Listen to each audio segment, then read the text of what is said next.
Olá pessoal, sejam bem-vindos à segunda parte da aula de sistema digestório. A partir desse momento falaremos do alimento saindo do estômago e descendo o restante do sistema digestório. O que cada estrutura ainda é responsável por fazer aqui. Certo, pessoal? Então, para conhecer um pouquinho mais do sistema digestório, vem comigo.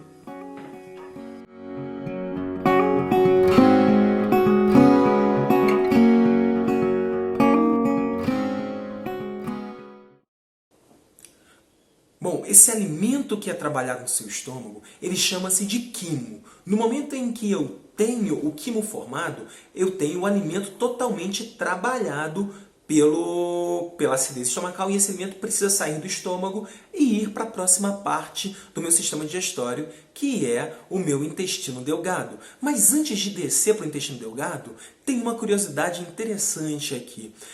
O meu estômago não tem só a função de digestão, ele também inicia o processo de absorção e tem uma substância que é rapidamente absorvida ali. Você quer saber qual? É o álcool. Então uma pessoa que bebe um pouquinho na sexta-feira, no sábado, a gente sempre conhece alguém que já tomou ou toma, faz uso de bebida alcoólica. Ao beber álcool, o seu estômago absorve muito rapidamente essa substância que vai cair no sistema circulatório e fazer todos os efeitos no sistema nervoso que você já conhece.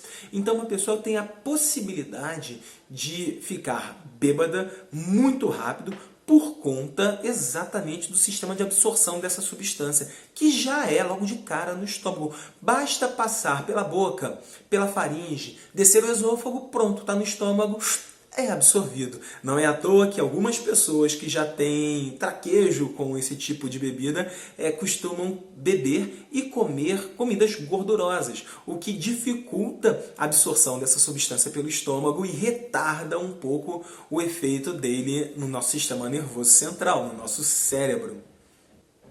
Bom, mais uma curiosidade interessante e importante que eu tenho para falar sobre estômago, esôfago e boca é que toda vez que você come alguma coisa que não está muito bem, não está muito boa, que está, por exemplo, estragada, a sua língua é capaz de perceber essas nuances de substâncias que dão indício de estragado, dão indício de podre, e aí você nem engole. E aí, por conta das suas papilas gustativas, são células perceptoras de gosto que estão na sua língua. Mas vamos supor que você tenha ingerido ainda assim um alimento estragado. Se o seu corpo percebe que esse alimento está estragado ainda no estômago, você tem um movimento de peristalse retrógrado, ou seja, o alimento é empurrado para cima e aí você o coloca para fora. Isso acontece no álcool também, já que a gente acabou de falar dele.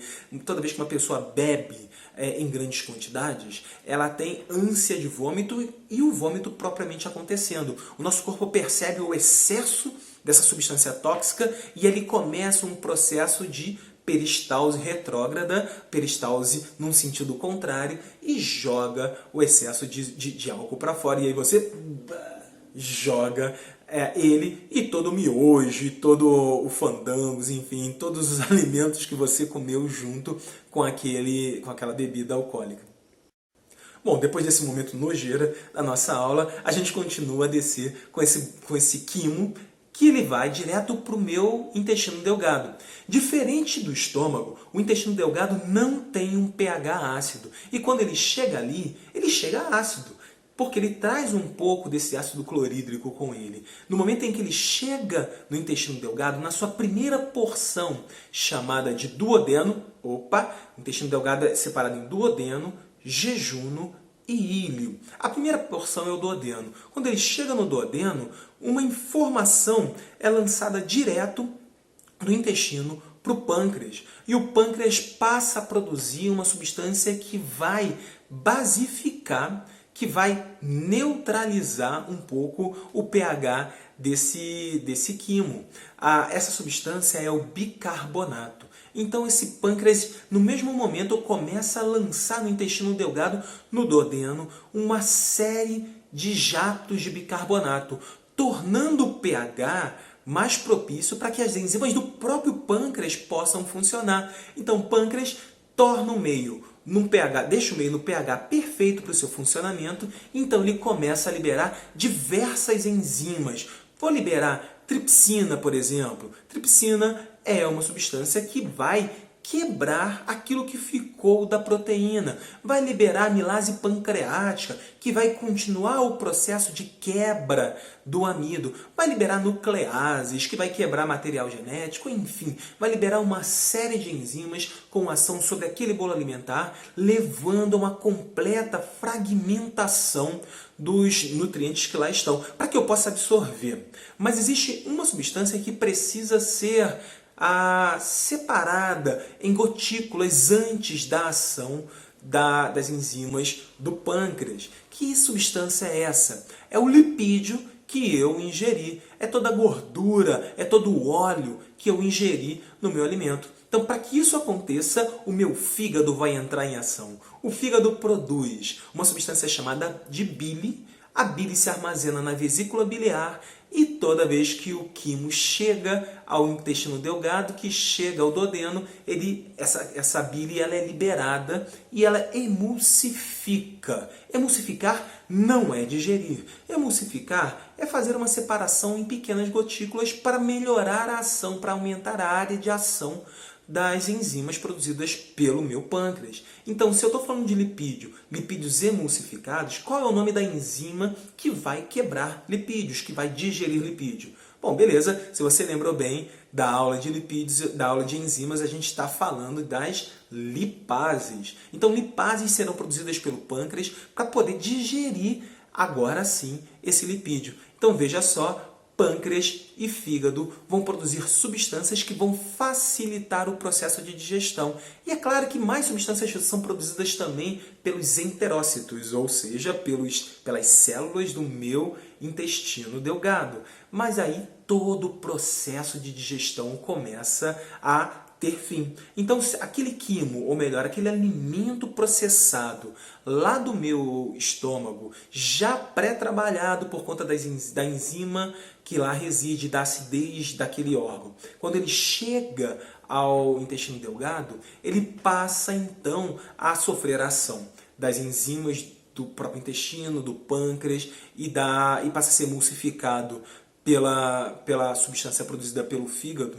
Ele deixa de ser quimo e torna-se agora uma substância chamada de um bolo chamado de quilo, certo? O quilo tem propriedades químicas e propriedades nutricionais diferentes. No intestino delgado, eu ainda encontro mais um processo importante. O intestino delgado ele é bem grande, certo? Bem grande para dar tempo de fazer com que todo o alimento seja digerido e muito grande para um motivo. É nele que toda ou grande parte da absorção de nutrientes acontece. É exatamente nele que eu encontro células especializadas em absorção. Dá uma olhada aqui do lado, você vai ver a forma dessa célula. Essa célula tem pequenas voltas ou pequenas extensões de sua membrana plasmática. Essas células têm aquilo que nós chamamos de microvilosidade. O que uma microvilosidade faz? Aumenta a área de absorção. Então, quanto mais microvilosidades, maior a minha área de absorção. E aí eu consigo absorver esses nutrientes. Todo o processo de digestão tem um único motivo: pegar o alimento grande e torná-lo pequenininho, porque eu não consigo colocar um biscoito dentro da célula. Eu preciso quebrar nos seus compostos mais básicos para poder inserir nas minhas células e passar a utilizar aquele composto da melhor forma possível. Então, meninos e meninas, quando ele está caminhando lá pelo meu jejuno e se dirigindo ao ilho, eu estou absorvendo todos os nutrientes através das microvilosidades. E aqui cabe um parênteses. Algumas pessoas têm uma doença chamada de doença celíaca ou intolerância ao glúten.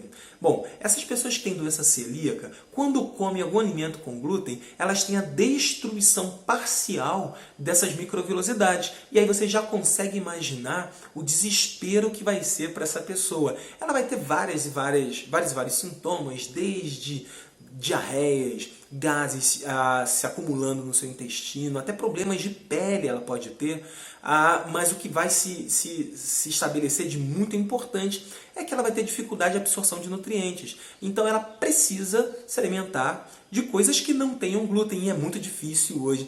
Na verdade, hoje já é mais fácil um pouco, mas a grande parte dos alimentos ela é feita de farinha, e a farinha é rica nessa substância que para os celíacos é um grande problema. O alimento, então, percorre todo o meu intestino delgado e ele se dirige para o intestino grosso. E olha aqui o intestino grosso. O intestino grosso ele é quebrado em 3 partes. Cólon ascendente, cólon transverso e cólon descendente. No descendente ele tem uma curva em forma de S, chamada de curva sigmoide, e ele termina no ânus, por onde sai todas as fezes que nós produzimos, ok? Então o alimento precisa passar por todo esse trajeto ainda para, no final das contas, ser liberado pelo nosso corpo. O que acontece de importante no intestino grosso? Bom, fácil, rápido. O intestino grosso é o grande responsável pela absorção de água. Bom, a água é a última coisa que nós absorvemos de tudo aquilo que faz parte desse nosso processo de digestão. Por alguns motivos. Bom, o primeiro motivo é porque eu preciso desse alimento ou desse bolo alimentar passeando pelo meu sistema digestório de forma pastosa. Ele não pode ficar de forma sólida, porque senão ele poderia provocar machucados, feridas, ele poderia gerar processos inflamatórios ao longo do meu intestino. Não é legal, a gente espera que isso não aconteça. Então, somente no intestino grosso, no meio metro final do meu intestino, que eu tenho a absorção de água. Quanto mais tempo esse alimento fica no intestino, maior é a taxa de absorção de água e mais pétrea, mais dura, mais seca, essas fezes se estabelecem e essas fezes ficam lá no meu intestino. Então algumas pessoas têm aquilo que é chamado de prisão de ventre. A prisão de ventre nada mais é do que uma pessoa que tem uma frequência de visitas ao banheiro reduzida, visitas ao banheiro para defecar reduzidas. Então, o ideal mesmo, é que a gente visite o nosso banheiro uma vez por dia. Todos os dias, se você tiver o seu intestino funcionando perfeitamente, você vai todos os dias e libera aquele bolo alimentar que não teve nutrientes absorvidos, que se deposita no seu intestino grosso, você pode liberá-lo sem problema algum. Mas Leandro, olha só, eu vou uma vez a cada 2 dias, isso é um problema? Bom, não é um problema. Você pode ir uma vez a cada 2 dias também. Mas existem pessoas que vão uma vez por semana. Essas, posso dizer para você, cuidado. Porque quanto mais tempo você fica com as fezes no seu corpo, mais ela pode gerar pequenas feridas no seu intestino. Prisão de ventre, a princípio, quando ela é ocasional, não traz problema nenhum.